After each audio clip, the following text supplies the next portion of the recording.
দেখবি একদিন দীপাজ পারফিউম খুব সাফল্য পাবে, আর আমি যেন সেই সাফল্যের উইটনেস হয়ে থাকতে পারি।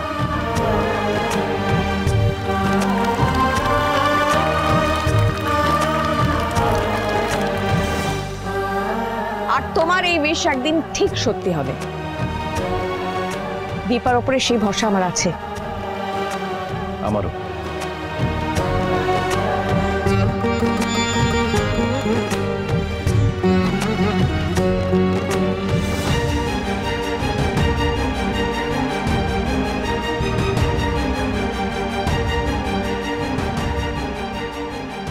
আমার কি মুক্তি নেই? তাহলে এখনো কেন সবসময় আপনার মুখটা আমার চোখের সামনে ভেসে আসে ডাক্তারবাবু? না না, এ আমি চাই না। আমি মুক্তি চাই।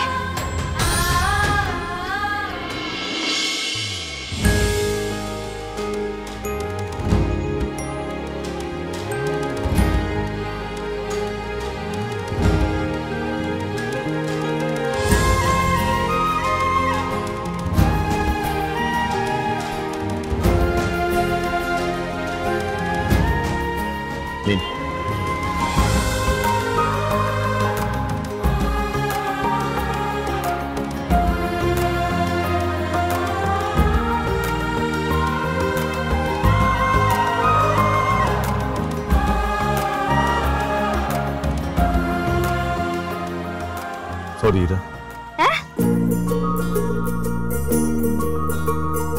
কাকে বললেন? আপনাকে। আমাকে? সরি কেন? আপনার সাথে তখন মিসবিহেভ করেছি তাই। I am sorry Ira.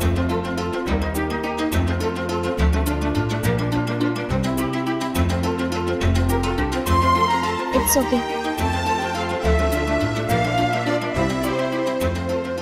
আসলে জীবন না সবসময় আমার সাথে ভালো কিছু করেনি।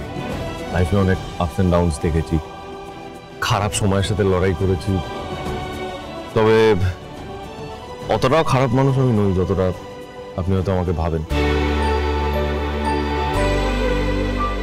আমি আপনাকে খারাপ কেন ভাবতে যাব? আমি তো প্রথম থেকে আপনাকে ভালো। জানেন তো, লাইফে অনেক আপস অ্যান্ড ডাউনস দেখেছি আমি, অনেক কিছু ফেস করেছি, তাই হয়তো এরকম মানুষ হয়ে গেছি। তো আপনার ইচ্ছে করে না লাইফে এসে ফেলে আসা দিনগুলোতে ফিরে যেতে?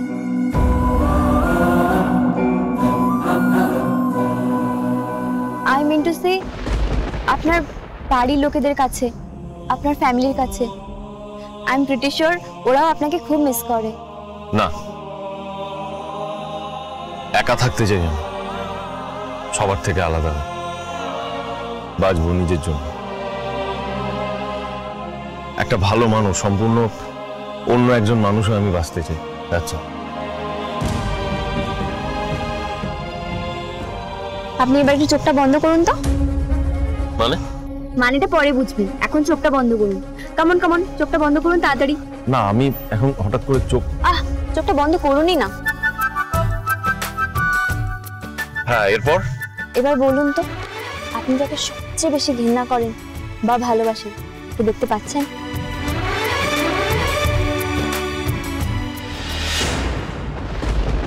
কি হলো, কাউকে দেখতে পাচ্ছেন? না। মিথ্যে।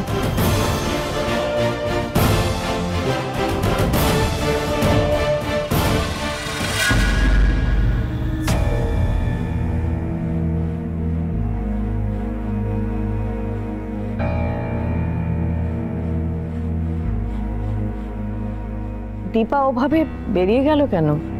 কি জানি বাবা, মেয়েটার আবার কি হলো কে জানে। হ্যাঁ, আমি দেখছি। অর্জুন, অর্জুন, আমিও যাব মায়ের কাছে। হিংসুকুটি, তুমি যাও না, অর্জুন যাক, আমরা তো ছোট তাই। অর্জুন, তুমি গিয়ে একটু দেখো তো মায়ের শরীর খারাপ হয়েছে কিনা। এরকম কোনো ব্যাপার নয় রূপা, তোমরা আমার সঙ্গে যেতেই পারো। জান না দাদা, আপনি তো ডক্টর, সেই যতই বাচ্চাদের ডক্টর হন না কেন বেসিকটা তো সেই একই।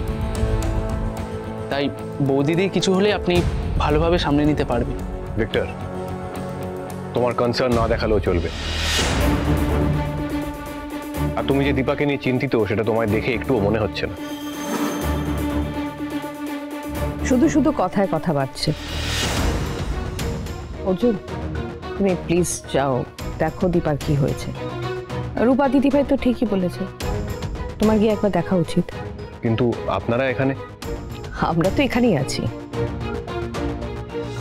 তুমি তো ভালোই আছো বৌদিদি, মাঝখান থেকে আমারই সব গেছে। আমাদের বাড়িও যাবে। কি হলো, যাবে না? যাও।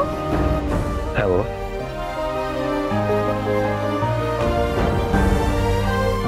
তোমরা সবাই এখানে থাকো, আমি একটু আসছি। আমার মার বেস্ট ফ্রেন্ড হয়ে যাও অর্জুন। রূপার মা বড্ড একা।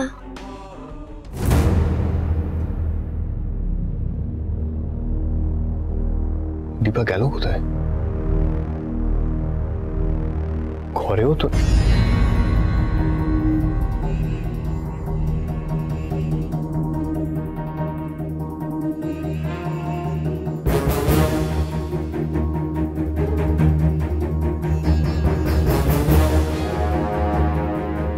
দীপা,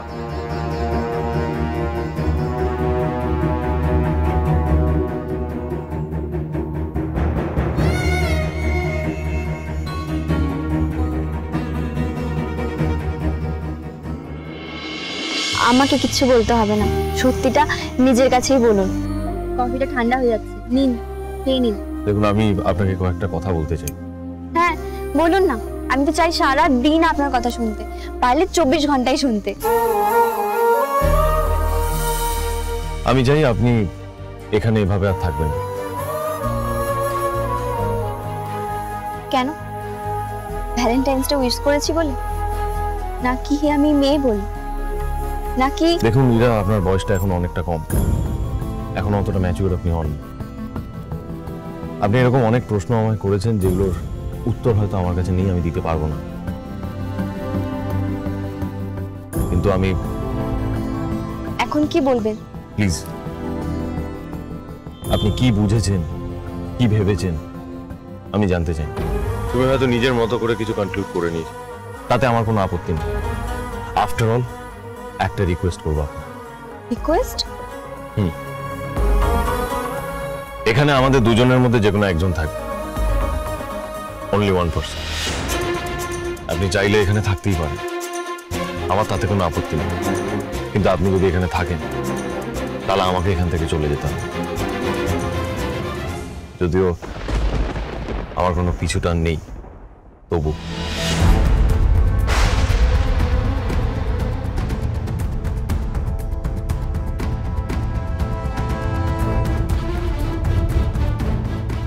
बुधिया देख देख, इन दोनों में झगड़ा नहीं हुआ? नहीं हुआ, क्योंकि अब ये दोनों दोस्त बन गया है। अरे बंगाली में क्या बोले उसको, बंधु हो गए।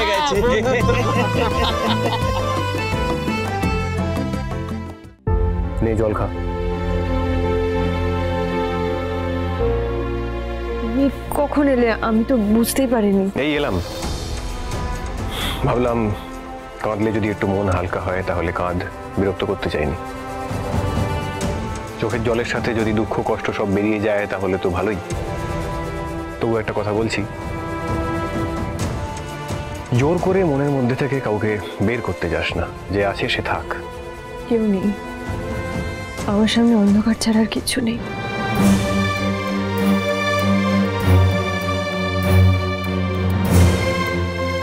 আমি তোকে একটু হলেও কিন্তু চিনি দীপা।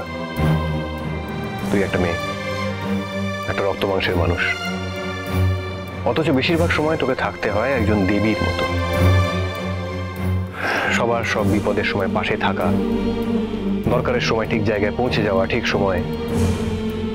কিন্তু এসবের মধ্যেও তোর কিন্তু মানুষের সত্তাটা মাঝে মাঝে বেরিয়ে আসে। হাসি কান্না সব নিয়েই তো মানুষ, তাই না? তাই তুই মুখে যাই বল না কেন, আমি জানি তোর মধ্যে এখনো সূর্য আছে। অর্জুনদা, তুমি কিন্তু ভুল ভাবছো। ভুল ভাবছি? কাকে কি বোঝাচ্ছিস তুই? তোর আশেপাশে যারা যারা আছে, যাদের তুই কাছের মানুষ মনে করিস, আমার মনে হয় সকলের চেয়ে আমি একটু বেশি ভালো করে চিনি তোকে। আমি তোমার চেনা মানুষটা আর নেই। এটা তোর মনে হচ্ছে, কিন্তু সত্যিটা একটু অন্যরকম। তুই একটা মানুষকে ভালোবেসেছিলি, তার ভালোবাসা পেয়েও ছিলি, তোদের বিয়েও হয়েছিল, আর ফুটফুটে দুটো মেয়ের মা বাবা তোরা। আচ্ছা, তুমি এসব কথা কেন বলছো এখন? কারণ তুই যেভাবে একটা সম্পর্ককে শিকড় থেকে উপড়ে ফেলে দিতে চাইছিস, তাতে তো গাছটাই মরে যাবে। তোমার মনে হয় এখন আমাদের মধ্যে কিছু বেঁচে আছে? অবশ্যই। আমি সময় বিশ্বাস করি দীপা। সময়ের সাথে গাছ বাঁচতেও পারে, আবার অযত্নে ঠিকঠাক জল না পেলে শিকড় শুকিয়ে শেষ হয়ে যেতে পারে। অপেক্ষা কর, ধরে নিস না সবকিছু এভাবে শেষ হয়ে গেছে। আর এটাও জেনে রাখ, সূর্যকে অ্যাভয়েড করাটা তোর পক্ষে কিন্তু খুব ডিফিকাল্ট। ওর মা বাবা সবাই তোর আশেপাশে আছে, গোটা পরিবার তোর সঙ্গে জড়িয়ে আছে, তাই কখনো তুই ওকে পুরোপুরি ইগনোর করতে পারবি না। তাই জোর করে নিজেকে ডিট্যাচ করার চেষ্টাটা বন্ধ কর। ও আছে, না থেকেও জড়িয়ে আছে তোর সঙ্গে, এটাই সত্যি।